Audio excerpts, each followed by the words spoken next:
Everyone, welcome to Uttarakhand अध्यापक। मैं मेघा जायसवाल स्वागत करती हूँ आपका आज के सेशन में।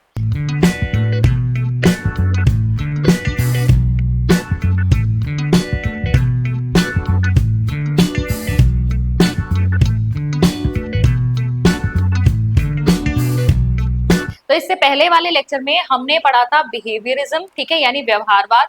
और अब हम देखेंगे व्यवहारवाद से रिलेटेड आपकी थ्योरीज। मतलब मैं आपको इसका एक थोड़ा बेसिक वो बता देती हूँ कि कौन कौन सी थ्योरीज हमें व्यवहारवाद के अंतर्गत पढ़नी होती है। तो यहाँ पर आप देखेंगे पहला जो है आपका बिहेवियर थ्योरीज में क्लासिकल कंडीशनिंग थ्योरी हमें देखनी है, ठीक है, यानी शास्त्रीय अनुबंधन सिद्धांत। और इसमें हम पढ़ेंगे वॉटसन और पैवलॉव की थ्योरी।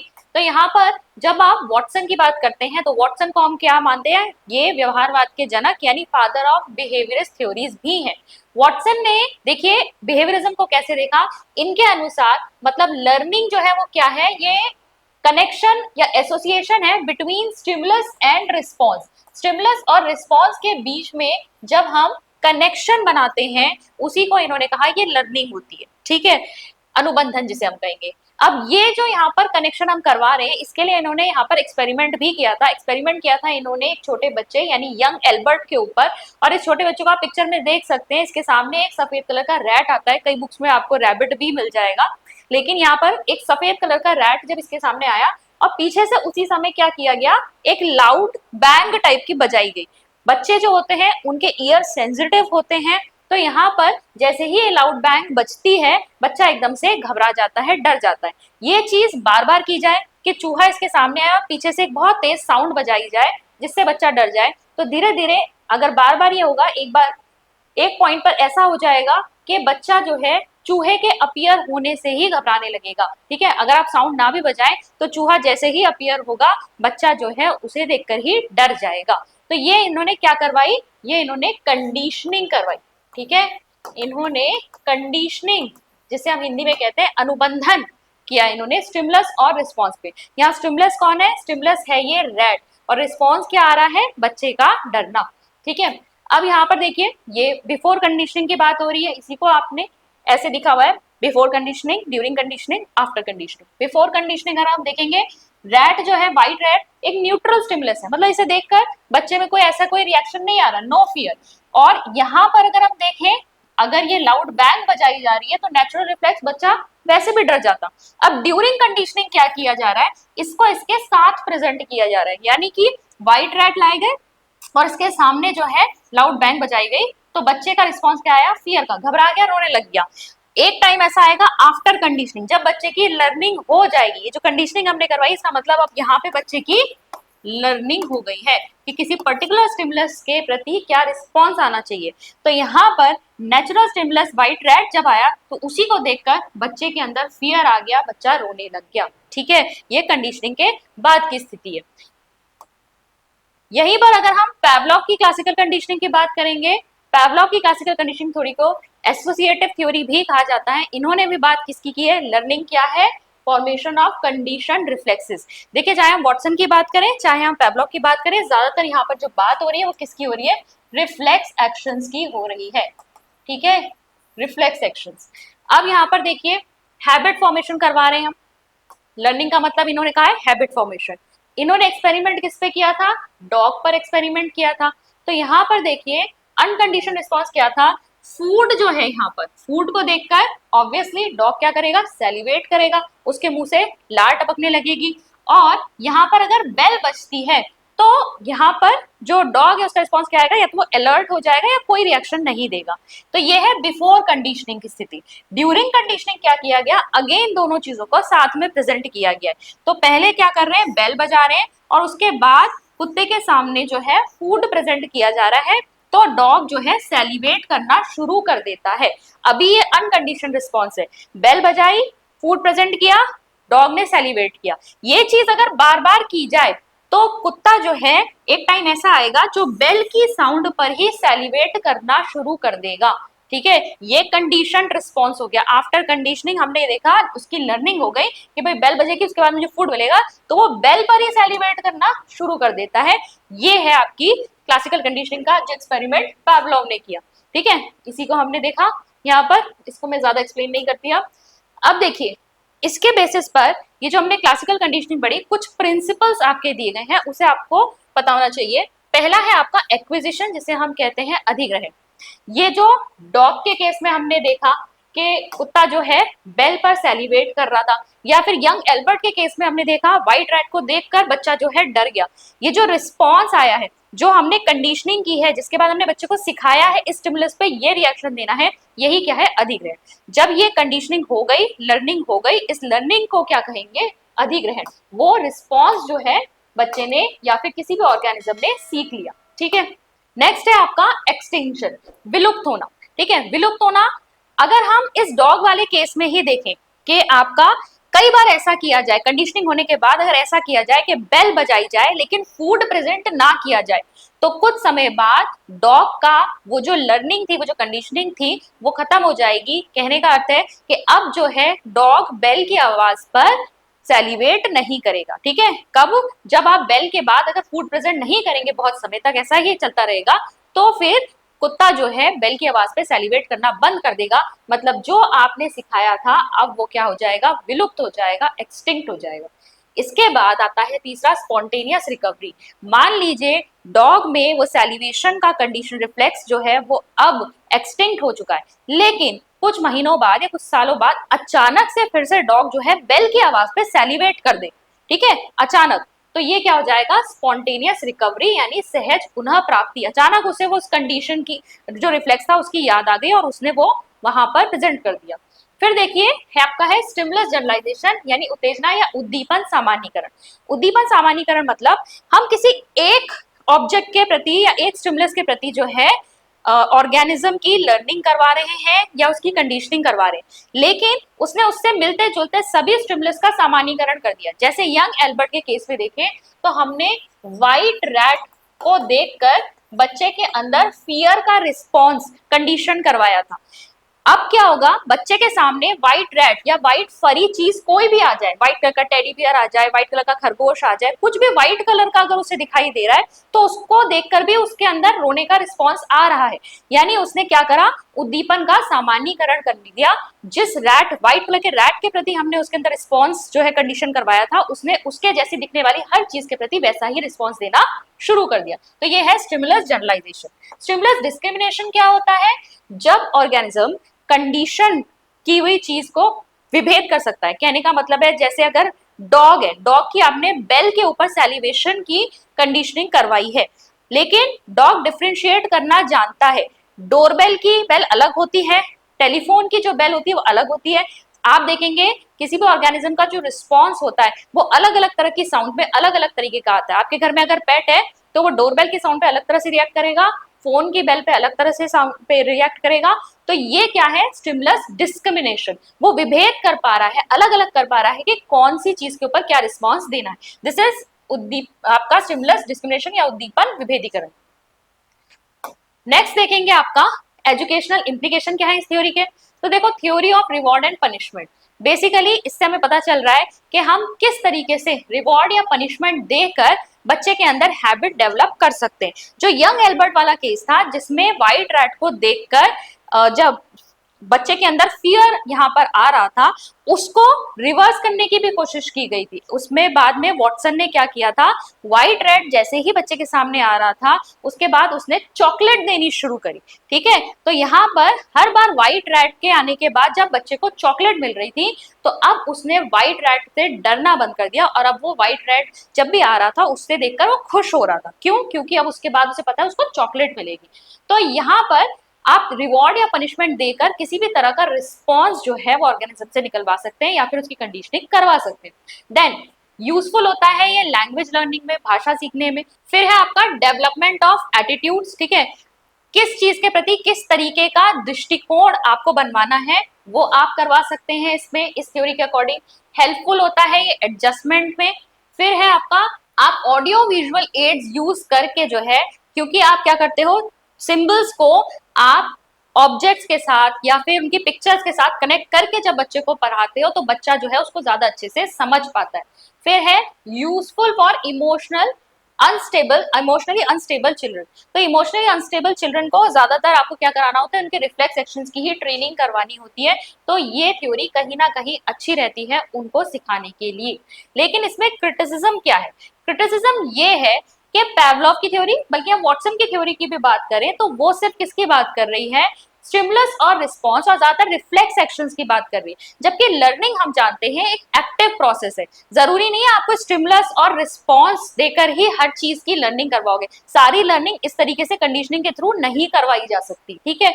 और लर्निंग में इंटेलिजेंस का भी रोल होता है, अंडरस्टैंडिंग का भी रोल होता है। कंडीशनिंग उसको नहीं समझ रही है, कंडीशन सिर्फ क्या कर रही है, कंडीशनिंग सिर्फ रिफ्लेक्स एक्शंस को ही यहाँ पे एम्फेसाइज कर रही है। अब हम दूसरी थ्योरी की अगर हम बात करें तो वो है आपकी थॉर्नडाइक की ट्रायल एंड एरर थ्योरी। अब ट्रायल एंड एरर थ्योरी जो है आपका, यानी कि प्रयास और त्रुटि का सिद्धांत, इसे हम एसआर बॉन्ड थ्योरी भी कहते हैं। यहाँ पर भी सिमुलस और रिस्पॉन्स के बीच में कनेक्शंस बनते हैं और इसे कनेक्शनिज्म थ्योरी भी कहा जाता है। वैसे बेसिकली आपका ये है कि यहाँ पर लर्निंग को देखा गया है कि लर्निंग कब होती है, ट्रायल और एरर से होती है। आपके सामने कोई प्रॉब्लम आई, आप उसे सॉल्व करने की कोशिश कर रहे हो, भाई एक सॉल्यूशन उस पर वर्क नहीं कर रहा, दूसरा वर्क नहीं कर रहा, तीसरा वर्क नहीं कर रहा, धीरे धीरे धीरे धीरे आप बार बार जब प्रयास करते रहोगे, फाइनली आप क्या करोगे, सही उसके सॉल्यूशन पे हिट कर दोगे। तो यहाँ पर एक्सीडेंटली जो है आप सही गोल तक पहुंच जाते हो। प्रयास और त्रुटियां करते करते, मिस्टेक्स करते करते आपको समझ में आने लगता है कि कौन सा सॉल्यूशन इस पे फाइनली वर्क करेगा, ठीक है। इसके लिए इन्होंने जो एक्सपेरिमेंट किया था वो कैट पर किया था। कैट को इन्होंने एक पजल बॉक्स में रखा था। ये कैट हंगरी थी और इस हंगरी कैट को जब इन्होंने इसके अंदर, पिंजरे के अंदर डाला तो ऑब्वियसली इसमें से बाहर निकलने की कोशिश करने लगी। बाहर से इसके लिए फूड रख दिया गया था। अब इसे इस पिंजरे से बाहर जाना था। ये उछलती है, कूदती है और बहुत ज्यादा एक्टिविटीज करती है और एक्सीडेंटली यहाँ पर इसका पैर जो है इस लिवर पे पड़ जाता है। ये लिवर प्रेस करती है और इससे ये डोर खुल जाता है। कैट यहाँ से बाहर आकर इस फूड को खा लेती है। ये एक्टिविटी बार बार की गई, बार बार कैट को फिर से पिंजरे में डाला गया और फिर से जो है वो बाहर आके फूड खाती थी। हर बार देखा गया कि उसका इस पिंजरे में से बाहर निकलने का टाइम जो है वो रिड्यूस होता जा रहा है। और एक टाइम ऐसा आया जब जैसे ही आप कैट को अंदर डालते तो उसे पता था कि मेरे को यहाँ पे लिवर प्रेस करना है और तुरंत ये खुल जाएगा और मैं यहाँ पे जाके फूड को ले लूंगी। तो यहाँ पर धीरे धीरे क्या है, प्रयास करने से, गलतियां करने से कैट को फाइनली पता चल गया, उसकी लर्निंग हो गई, उसकी कंडीशनिंग हो गई यहाँ पर कि मुझे किस तरीके से यहाँ पर लिवर को प्रेस करना है और बाहर आना है, ठीक है। For more such content like, share and subscribe our channel. और हमारे कोर्सेज को चेक करने के लिए डाउनलोड कीजिए अचीवर्स ऐप। अचीवर्स ऐप को डाउनलोड करने का लिंक नीचे डिस्क्रिप्शन बॉक्स में। ये आप देख सकते हैं, यहाँ पर ये कोशिश कर रही है, फिर इसके बाद यहाँ खुल नहीं रहा और फाइनली जब इसने इसको पुश किया तो ये ट्रैप डोर खुल गया और ये यहाँ पर फिश ले लेती है।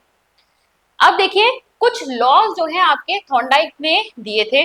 और जब हम लर्निंग के लॉज की बात करते हैं ना, what are the laws of learning, तो लॉज ऑफ लर्निंग यही हैं जो थॉर्नडाइक ने दिए हुए, ठीक है। सिर्फ इनकी थ्योरी के अंतर्गत नहीं पढ़े जाते, जनरली भी अगर हम लर्निंग के लॉज बोले तो यही वाले लॉज लिए जाते हैं। तो आपके दो तरह के लॉज होते हैं, primary laws and secondary laws, ठीक है, मुख्य नियम और गौड़ नियम।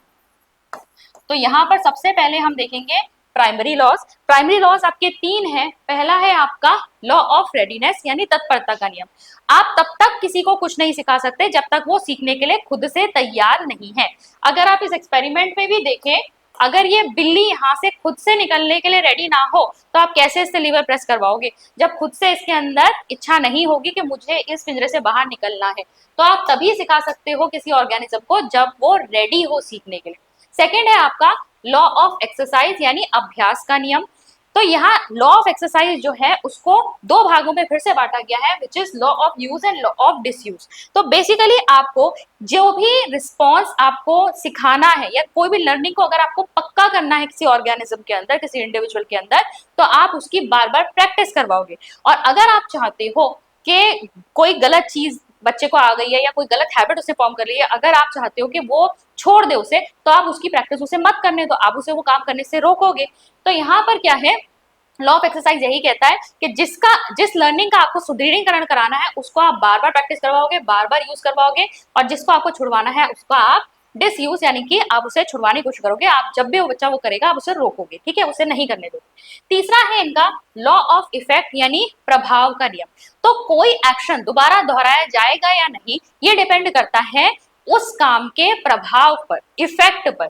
मान लीजिए अगर एक बच्चे ने खूब पढ़ाई करी और टेस्ट में उसके बहुत अच्छे नंबर आए, तो ऑब्वियसली वो उसके लिए मोटिवेशन का काम करेगा। अगर टीचर से उसे प्रेज मिली है तो वो दोबारा फिर से टेस्ट में अच्छी तरह से पढ़ने की कोशिश करेगा, अगर आगे कोई टेस्ट होता है तो।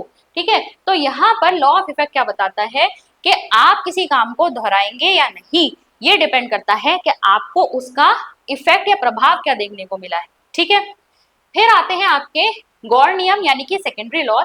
तो इसमें पहला है आपका लॉ ऑफ मल्टीपल रिस्पॉन्सेज।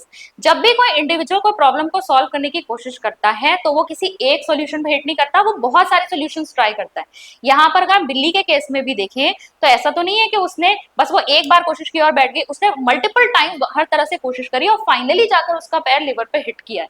ठीक है, तो मल्टीपल रिस्पॉन्सेज आप करते हो और ये चेक करते हो कि कौन सा वर्क कर रहा है कौन सा नहीं कर रहा है।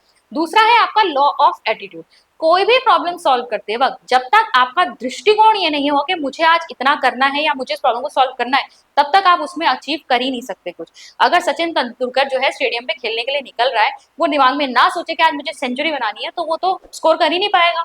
ठीक है, उसका एक लक्ष्य तो होना चाहिए, उसका दृष्टिकोण होना चाहिए कि आज मुझे इतने रन बनाने हैं। ठीक है, फिर है प्री पोटेंसी ऑफ एलिमेंट यानी तत्वों की पूर्ण शक्ति।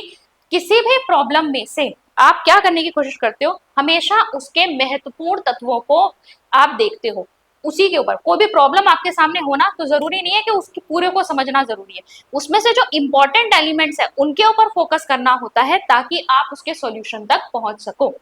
मैथ्स में भी कोई प्रॉब्लम आपके सामने आती है ना, वर्ड प्रॉब्लम, तो उसमें से क्या करते हो, इंपॉर्टेंट चीजें निकालते हो ना, जिसको सॉल्व करने से आपका आंसर निकलेगा। फिर देखिए लॉ ऑफ एनालॉजी, सादृश्यता का नियम। ठीक है, लॉ ऑफ एनालॉजी बेसिकली है कि आपने अगर पहले से कोई चीज सीखी हुई है तो उसके जैसी ही कोई चीज अगर आपके सामने आती है तो आप वहां उसको अप्लाई कर सकते हो। तो ये है लॉ ऑफ एनालॉजी। और लॉ ऑफ एसोसिएटिव शिफ्टिंग या साहचर्य विस्थापन का नियम क्या कहता है कि किसी भी ऑर्गेनिज्म से आप कोई भी रिस्पॉन्स निकलवा सकते हो अगर आप उसे एक ऐसी चीज के साथ एसोसिएट कर दो जिसके प्रति वो ऑर्गेनिज्म सेंसिटिव है। जैसे इसमें एक एक्सपेरिमेंट में यहाँ पर क्या किया गया था कि एक कैट जो थी उसको स्टैंड अप के कमांड पर स्टैंड अप होना सिखाना था। तो इसके लिए क्या किया गया कि एक जो आपका फिश हैंग करने के लिए एक स्टिक ली गई और उसे फिश हैंग करके कैट के सामने रखा गया, बोला स्टैंड अप, और उसके सामने फिश को ऐसे हैंग कर दिया। तो यहाँ पर कैट जो है स्टैंड अप को सुन रही थी या नहीं, लेकिन वो बार बार उस फिश को खाने के लिए अपने दो पैरों पे खड़ी हो जाती है। धीरे धीरे बार बार उसकी प्रैक्टिस कराई जाती है और एक टाइम के बाद आप वहां से स्टिक हटा दो, आप सिर्फ स्टैंड अप बोलोगे, सिर्फ स्टैंड अप कमांड ही जो है उस कैट को आपका स्टैंड करने के लिए इनफ होगा। तो आपने क्या किया, आपने एक ऐसी चीज पे एक्शन जो है उस ऑर्गेनिज्म से निकलवा लिया जिसमें उसका एक्शन शायद नहीं आता, लेकिन आपने उसे एसोसिएट किसके साथ किया, आपने एक ऐसी चीज के साथ उसे एसोसिएट किया जिसके साथ वो सेंसिटिव थी या जिसके प्रति वो सेंसिटिव थी। ठीक है, तो ये है लॉ ऑफ एसोसिएटिव शिफ्टिंग। फिर है आपका इसके एजुकेशन इम्प्लीकेशन। अगर हम देखें तो ये रिमेम्बरिंग एंड फॉरगेटिंग में हेल्प करता है। भाई जो चीज आपको याद करवानी है उसकी आप बार बार प्रैक्टिस करवाइए। जो चीज आप चाहते हो बच्चा करना छोड़ दे, कोई बुरी आदत है, कोई गलत चीज बच्चा सीख गया है, तो आप उसको डिसयूज करवा दो। फिर है child must be ready to learn, बच्चे के अंदर सीखने के लिए एकदम तत्परता होनी चाहिए। फिर है use of previous knowledge and experiences, बच्चे का पूर्व ज्ञान पूर्व अनुभव जो है उसको आगे सीखने में हेल्प करते हैं। Child should be encourage to work independently, प्रयास और त्रुटि के अनुसार बच्चों को खुद से काम करना है, स्वतंत्र रूप से काम करना है। ठीक है, खुद से सोल्यूशन फाइंड करना है। फिर है प्रैक्टिस लीड्स टू मैच्योरिटी, जितना प्रयास वो करता जाएगा उतना ज्यादा वो परिपक्व होता जाएगा, उसे समझ में आता जाएगा ये प्रॉब्लम फाइनली सॉल्व कैसे होगी। हैबिट फॉर्मेशन करवा सकते हैं आप इससे। रिवॉर्ड और पनिशमेंट की इंपॉर्टेंस को भी ये बताता है जब हम लॉ ऑफ इफेक्ट की बात कर रहे थे, और इससे कहीं ना कहीं टीचिंग में भी हमें इंप्रूवमेंट देखने को मिलता है। तो इस थ्योरी से सिर्फ बच्चे ही बेनिफिट नहीं हो रहे हैं बल्कि टीचर का भी बेनिफिट है। प्रयास और त्रुटि में टीचर भी तो अपने आप को रिफ्लेक्ट बैक करेगी कि जो चैप्टर उसने पढ़ाया था, जैसा रिस्पॉन्स बच्चों से आया, क्या वो सही था या और ज्यादा इंप्रूवमेंट की जरूरत है। और ज्यादा इंप्रूवमेंट की जरूरत है तो अपने नेक्स्ट लेक्चर में और भी ज्यादा इंप्रूवमेंट कर सकते हैं। तो टीचर्स के लिए भी ये बेनिफिशियल है। तो ऑपरेंट कंडीशनिंग थ्योरी जो आपकी स्किनर ने दी है इसको हम इंस्ट्रूमेंटल कंडीशनिंग भी कहते हैं, और ये थ्योरी जो है वो हाईली इन्फ्लुएंस थी आपकी थॉर्नडाइक के लॉ ऑफ इफेक्ट से। ठीक है, लॉ ऑफ इफेक्ट में हम क्या देख रहे थे कि किसी भी एक्शन का जो रिजल्ट हम होता है वो बताएगा कि वो काम दोबारा दोहराया जाएगा ऑर्गेनिज्म के द्वारा या नहीं, ठीक है। अगर वो प्लीजिंग है, वो अच्छा है, वो अच्छा फील करा रहा है ऑर्गेनिज्म को, तो ऑब्वियसली वो काम दोबारा दोहराया जाएगा। और अगर वो प्लीजिंग नहीं है तो वो काम दोबारा नहीं दोहराया जाएगा। तो यही चीज जो है स्किनर के अनुसार थी। स्किनर की जो थ्योरी है इसको हम RS थ्योरी कहते हैं, ठीक है, RS थ्योरी। और इससे पहली जितनी भी हमारी थ्योरीज थी, जब हम पैवलॉव की बात कर रहे थे, वॉटसन की बात कर रहे थे, तो आपकी SR थ्योरी थी। SR का मतलब क्या है, स्टिमुलस आएगा, ठीक है, S फॉर स्टिमुलस, और उसके बाद ऑर्गेनिज्म से हमें क्या मिलेगा, कुछ रिस्पॉन्स मिलेगा, ठीक है। जबकि यहाँ अगर हम बात करें तो यहाँ पर क्या है कि आपका रिस्पॉन्स आया, और रिस्पॉन्स का जो रिजल्ट आया है अगर वो अच्छा है, ठीक है, वो इंडिविजुअल के लिए प्लीजिंग है, तब तो वो एक अच्छे स्टिमुलस, मतलब जो रिजल्ट होता है ना वो स्टिमुलस का काम करता है। तो रिस्पॉन्स पहले और स्टिमुलस बाद में। तो अगर प्लीजिंग है तो वो काम दोबारा दोहराया जाएगा, अगर प्लीजिंग नहीं है तो वो काम नहीं दोहराया जाएगा। तो ये RS थ्योरी है, रिवर्स है, ठीक है। तो अब ये जो है आपका क्रिया प्रसूत अनुबंधन कहते हैं इसे, ऑपरेंट कंडीशनिंग। इसमें थोड़ी सी चीज आप ये जान लीजिए कि अभी तक पैवलव और वॉटसन के केस में जो हम बात कर रहे थे, हम रिफ्लेक्स एक्शंस की बात कर रहे थे। अब यहाँ पर जो हम बात करेंगे, यहाँ हम आपके कॉन्शियस एक्शंस की बात करेंगे, रिस्पोंडेंट बिहेवियर की बात करेंगे। क्योंकि स्किनर का मानना यही था कि कोई भी ऑर्गेनिज्म बैठा नहीं रहेगा कि एनवायरमेंट में कोई भी स्टिमुलस है और उसके बाद वो उसका रिस्पॉन्स दे, ठीक है। एक इंडिविजुअल खुद से भी सोच सकता है, खुद से भी रिस्पॉन्स कर सकता है, और उस रिस्पॉन्स को दोबारा दोहराएंगे या नहीं ये डिपेंड करेगा उसके रिजल्ट पर, ठीक है। तो ऑपरेंट क्या है, a set of act that constitute an organism doing something, raising it's hand, या फिर कुछ भी जो आप कॉन्शियसली कर रहे हो, सोच समझ के कर रहे हो, ठीक है। तो ऑपरेंट कंडीशनिंग इनकी कंडीशनिंग बता रहे, जबकि इससे पहले जो भी हम कंडीशनिंग कर रहे थे, जब हम कुत्ते के सैलिवेशन की बात कर रहे थे, वो एक रिफ्लेक्स एक्शन था, हम रिफ्लेक्स एक्शन की कंडीशनिंग कर रहे थे क्लासिकल कंडीशनिंग में। ऑपरेंट कंडीशनिंग में हम कॉन्शियस एक्शंस की कंडीशनिंग यहाँ पर करेंगे, ठीक है।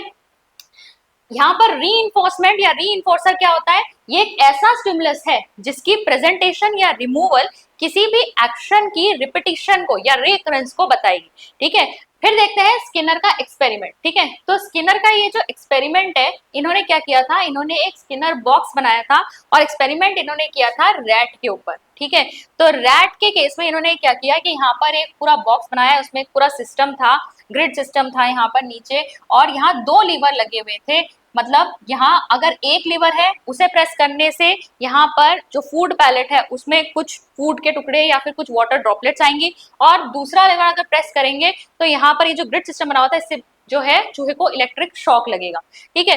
तो यहाँ पर धीरे धीरे काम करते करते जब चूहा जो बार बार जब एक लीवर प्रेस कर रहा था, अगर उसे फूड मिलेगा तो ऑब्वियसली वो उसके लिए क्या है, सेटिस्फाइंग है।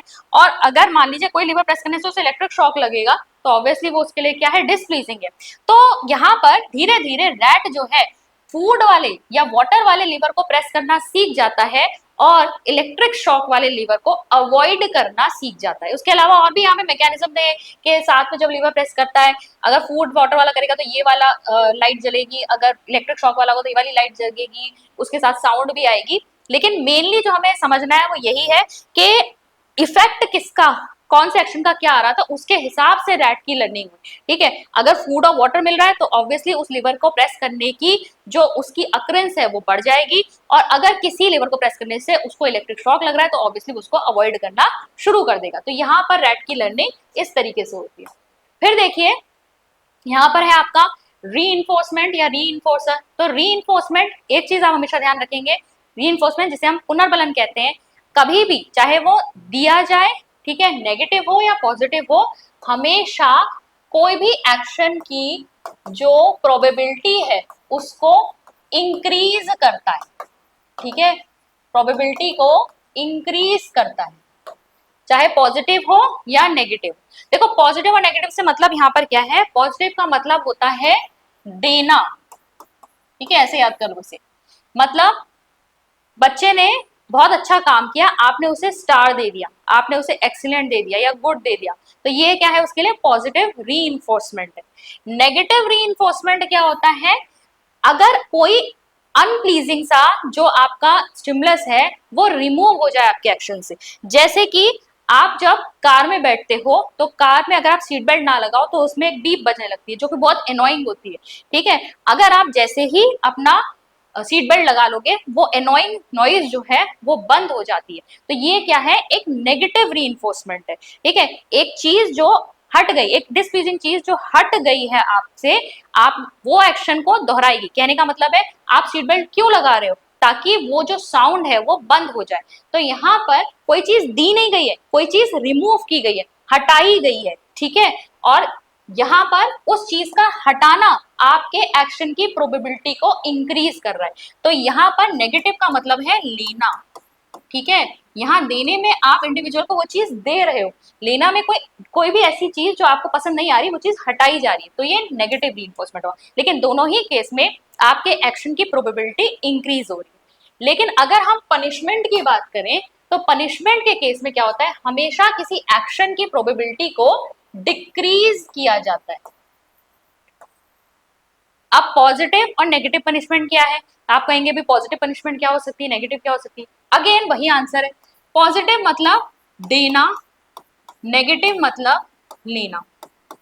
ठीक है, पॉजिटिव पनिशमेंट मतलब जैसे कि कोई मिसबिहेव किया बच्चे ने, तो आपने उसको हैंड रेस करके खड़ा करा दिया या स्लैप मार दिया, वैसे अलाउड तो नहीं है, लेकिन ये क्या हो गया, पॉजिटिव पनिशमेंट हो गई, आपने पनिशमेंट दी। अब नेगेटिव पनिशमेंट क्या होगी, कोई चीज जो बच्चे को अच्छी लगती है आपने उससे ले ली। ठीक है, किसके रिस्पॉन्स में, उसने कुछ मिसकंडक्ट किया था या कुछ गलत किया था। एक बच्चा है जो पढ़ाई नहीं कर रहा, अपना टाइम वेस्ट कर रहा है, वीडियो गेम खेले जा रहा है, तो पेरेंट्स ने उसका वीडियो गेम छीन लिया, तो जो चीज उसको पसंद थी वो उससे ले ली, तो ये नेगेटिव पनिशमेंट हो जाएगी। ठीक है, आप पनिशमेंट में क्या कर रहे हो, उससे कोई ऐसी चीज ले रहे हो जो उसको पसंद थी। ठीक है, या इसकी ऐसी चीज से उसे दूर कर दो जो चीज करना उसको पसंद है, तो ये नेगेटिव पनिशमेंट हो जाएगी। और अगर आप उसको जैसे फिजिकली आपने मारा, तो ये क्या हो जाएगा, पॉजिटिव पनिशमेंट हो जाएगा। एक्स्ट्रा वर्क दे दिया आपने उसको, वो एक पॉजिटिव पनिशमेंट हो जाएगी। ठीक है, तो पॉजिटिव और नेगेटिव पनिशमेंट से लेकिन हमेशा क्या होगा, कोई भी एक्शन जो आप चाहते हो कि बच्चा ना करे उसकी प्रोबेबिलिटी डिक्रीज होगी, रीइंफोर्समेंट से इंक्रीज होगी। ये चीज आपको ध्यान में रखनी है। फिर आपके कुछ शेड्यूल्स भी होते हैं रीइंफोर्समेंट के, कि रीइंफोर्समेंट जो है लर्निंग के पाथ पर कब कब देना चाहिए। इसमें कुछ फिक्स होता है, कुछ कंटिन्यूस होता है, ठीक है, वेरिएबल भी होते हैं। ये चीजें मैं यहाँ पर डिस्कस नहीं कर रही हूँ, हालांकि बैच में हमने सब डिटेल में पढ़ रखा है, इवन के एक्सपेरिमेंट्स वगैरह हर चीज बहुत डिटेल में समझाई है। तो अगर आप बैच ज्वाइन करना चाहते हैं तो आप हमारी अचीवर्स ऐप को डाउनलोड कर सकते हैं। केवीएस पेडागोजी का वहां पर एक बैच प्रॉपरली चल रहा है, जिसमें काफी अच्छी तरीके से डिटेल में लेक्चर्स सारे के सारे कवर किए गए हैं, और ये थ्योरीज भी बहुत डिटेल में पढ़ाई गई है, विद एमसीक्यूज हम वहां पे कवर करते हैं। शेड्यूल्स के अलावा आप एक शेपिंग का कॉन्सेप्ट भी देख सकते हैं, वो भी आपका ऑपरेंट कंडीशनिंग के अंतर्गत ही आता है, स्किनर का दिया हुआ ही है। ठीक है, और स्किनर ने ही आपकी प्रोग्राम लर्निंग भी दी है। इसके लिए आप क्या कर सकते हैं, को आप सीटेट की जो आपकी बुक्स हैं उनमें भी आपकी डिटेल में थ्योरीज दी हैं। कोई और टीईटी अगर आप किसी अदर स्टेट से हैं, टीईटी एग्जाम आपने दिया होगा, तो वहां पर आपको बुक्स मिली होंगी, उसमें लर्निंग की थ्योरीज आपको मिल जाएंगी। आपकी बीएड की बुक्स में आपको मिल जाएंगी। और कुछ भी अगर आपके पास इसमें से अवेलेबल नहीं है, तो आप नेट पे लर्निंग थ्योरीज डाल के आप ई ज्ञान कोश डाल सकते हैं या एनआईयूएस डाल सकते हैं, तो वहां पर आपके पास फ्री पीडीएफ्स आपको मिल जाती है, जिसमें काफी ऑथेंटिक वहां पे मटेरियल होता है, और आपको काफी अच्छे से डिटेल में वो थ्योरीज मिल जाएंगी। ठीक है, और बाकी आप अगर बैच ज्वाइन करना चाहे तो आप वहां पर भी देख सकते हैं। अब हम देख लेते हैं एजुकेशनल इम्प्लीकेशंस क्या है इन थ्योरी के। तो ऑपरेंट कंडीशन थ्योरी में हम देखेंगे, इन्होंने इंपॉर्टेंस बताई है रीइंफोर्समेंट की, कि रीइंफोर्समेंट जो है आपका, उसके द्वारा आप किसी भी काम की लाइकलीहुड को इंक्रीज या डिक्रीज कर सकते हैं। देन ह्यूमन पर्सनैलिटी को डेवलप किया जा सकता है, क्योंकि आप यहाँ रिस्पॉन्डेंट बिहेवियर को कहीं ना कहीं मॉडिफाई कर रहे हैं। फिर है आपका एक्सटर्नल अप्रोच है मोटिवेशन, कि आप बाहर से जो है मोटिवेशन दे रहे हो। मोटिवेशन दो तरीके के होते हैं, एक्सट्रिंसिक एंड इंट्रिंसिक। एक्सट्रिंसिक का मतलब आप बाहर से दे रहे हो कोई चीज जिसको प्राप्त करने के लिए बच्चा जो है लर्निंग कर रहा है। इंट्रिंसिक को अंदर से खुद से उसका मोटिवेशन आए, अभिप्रेरित हो सीखने के लिए। तो यहाँ पर रीइंफोर्समेंट क्योंकि बाहर से दिया जा रहा है, तो कहीं ना कहीं स्किनर की थ्योरी जो है मोटिवेशन की एक एक्सटर्नल अप्रोच जो है रखती है। फिर इंपॉर्टेंस ऑफ शेड्यूल्स, के कब देना चाहिए, कंटिन्यूस देना चाहिए या एक फिक्स टाइम पे देना चाहिए, या एक फिक्स नंबर ऑफ जो ट्रायल्स है उस पर देना चाहिए, ये भी आपको पता होना चाहिए। देन पनिशमेंट को अवॉइड करने की बात करते हैं। वो कह रहे हैं कि भाई किसी काम को अगर आपको छुड़वाना है तो उसको पनिशमेंट देने की जरूरत नहीं है, बस उसे रीइंफोर्समेंट मत दो। जब रीइंफोर्समेंट नहीं दोगे तो वो ऑर्गेनिज्म उस काम को नहीं दोहराएगा। और इफेक्टिव लर्निंग की ये बात करते हैं। ऑब्वियसली इस तरीके से जब आप लर्निंग करवाते हो तो कहीं ना कहीं बहुत ही प्रभावी अधिगम यहाँ से होता है। तो ये इसके एजुकेशनल इम्प्लीकेशंस हैं। और ध्यान रखिएगा अपने सिलेबस के अकॉर्डिंग आपको इन थ्योरीज के हिसाब से देखना है कौन से टीचिंग मेथड्स, टीचर का रोल कैसा होना चाहिए, लर्नर का रोल कैसा होना चाहिए, क्लासरूम एनवायरनमेंट कैसा होना चाहिए, ये सारी चीजों को ध्यान में रखते हुए आपसे क्वेश्चन यहाँ पर पूछे जाते हैं। तो इस तरीके के एमसीक्यूज ऑलरेडी हम यहाँ पर करते रहते हैं और हम यहाँ नेक्स्ट आपके लेक्चर्स में इन थ्योरीज के ऊपर बेस किस तरह के एमसीक्यूज आपसे पूछे जाएंगे वो भी एक बार हम जरूर एक लेक्चर में कवर करेंगे। इसके अलावा अगर आपको हमारी वीडियोस पसंद आ रही हैं तो इन्हें लाइक कीजिए और अपने फ्रेंड्स के साथ शेयर भी कीजिए। अगर चैनल को अभी तक सब्सक्राइब नहीं किया तो चैनल को सब्सक्राइब जरूर कर लीजिए। देखिए ये फ्री में आपके लिए सीरीज लाई जा रही है और काफी ज्यादा इसमें मेहनत लगती है। तो अगर आप अपने फीडबैक देना चाहें, आप अपने कमेंट के माध्यम से हमें बता सकते हैं कि आपको ये कंटेंट ये सब कैसा लग रहा है। फ्री पीडीएफ्स के लिए आप हमारे टेलीग्राम ग्रुप को ज्वाइन कर सकते हैं। मेगा जायसवाल अचीवर्स नाम से आपका जो है वो आपका टेलीग्राम चैनल है और उसका लिंक भी नीचे आपको डिस्क्रिप्शन बॉक्स में मिल जाएगा।